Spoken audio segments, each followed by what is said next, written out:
Cancer, Baat ব্যথা, এমনকি যক্ষ্মা। মাত্র এক বোতল ওষুধেই সব গায়েব। 1800 শতকে আমেরিকায় এই জাদুকরী ওষুধের নাম ছিল স্নেক অয়েল বা সাপের তেল। কিন্তু জানলে অবাক হবেন, সাধারণ মানুষের বিশ্বাসকে পুঁজি করে এটি ছিল ইতিহাসের অন্যতম বড় ব্যবসায়িক প্রতারণা। কিভাবে চটকদার বিজ্ঞাপনের ফাঁদে ফেলে লক্ষ লক্ষ মানুষকে ঠকানো হয়েছিল। হেলথ পাঠশালার আজকের পর্বে জানব সেই রোমাঞ্চকর ইতিহাস। গল্পের শুরু 18 শতকের শেষ ভাগে। চীন থেকে আমেরিকায় আসা রেললাইন শ্রমিকরা তাদের ঐতিহ্যবাহী চাইনিজ ওয়াটার স্নেক থেকে তৈরি তেল ব্যবহার করতেন।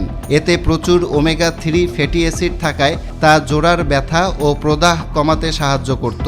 কিন্তু আমেরিকান সুযোগ সন্ধানী ব্যবসায়ীরা এতে বড় ব্যবসার সুযোগ দেখতে পায়। তাদের মধ্যে সবচেয়ে বিখ্যাত ছিলেন ক্লার্ক স্ট্যানলি, যাকে বলা হতো র্যাটল স্নেক কিং। 1893 সালের শিকাগো মেলায় তিনি প্রকাশ্যে সাপ কেটে তেল তৈরি করার নাটক দেখিয়ে মানুষের মন জয় করে নেন। এরপর শুরু হয় মার্কেটিংয়ের এক অভিনব খেলা। ক্লার্ক স্ট্যানলি ও তার মতো স্নেক অয়েল সেলসম্যানরা দাবি করতে থাকেন তাদের তেল নাকি অন্ধত্ব দূর করে, চুল গজায়, ঘা শুকায় এবং যে কোনো ব্যথা নিমিষেই ভালো করে।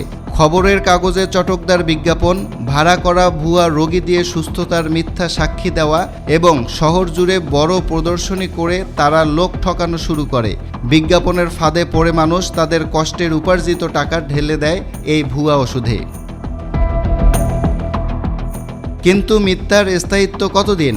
1906 সালে মার্কিন সরকার pure food and drug act পাশ করে এসব প্যাটেন্ট ওষুধের উপাদান পরীক্ষার নির্দেশ দেয়। 1917 সালে যখন ক্লার্ক স্ট্যানলির বিখ্যাত স্নেক অয়েল ল্যাবে পরীক্ষা করা হয়, তখন থলে থেকে বিড়াল বেরিয়ে আসে। তাতে সাপের তেলের কোনো অস্তিত্বই পাওয়া যায়নি, ছিল কেবল খনিজ তেল, অ্যালকোহল, কর্পূর আর লাল মরিচের গুঁড়ো, যা কেবল ত্বকে সামান্য জ্বালাপোড়া তৈরি করত, রোগ ভালো করত না। আজ সাপের তেল বিক্রি বন্ধ হলেও স্নেক অয়েল শব্দটি আজও ভুয়া স্বাস্থ্যপণ্যের প্রতীক হিসেবে ব্যবহৃত হয়। বর্তমানে সোশ্যাল মিডিয়ায় মাত্র 5 দিনে সব রোগ নিরাময় বা জাদুকরী ঘরোয়া টোটকার নামে এই আধুনিক স্নেক অয়েল সেলসম্যানরা এখনও ঘুরে বেড়াচ্ছে। তাই স্বাস্থ্য বিষয়ক যে কোনো সিদ্ধান্তে বৈজ্ঞানিক তথ্যে বিশ্বাস রাখুন।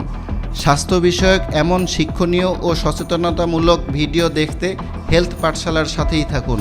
ধন্যবাদ।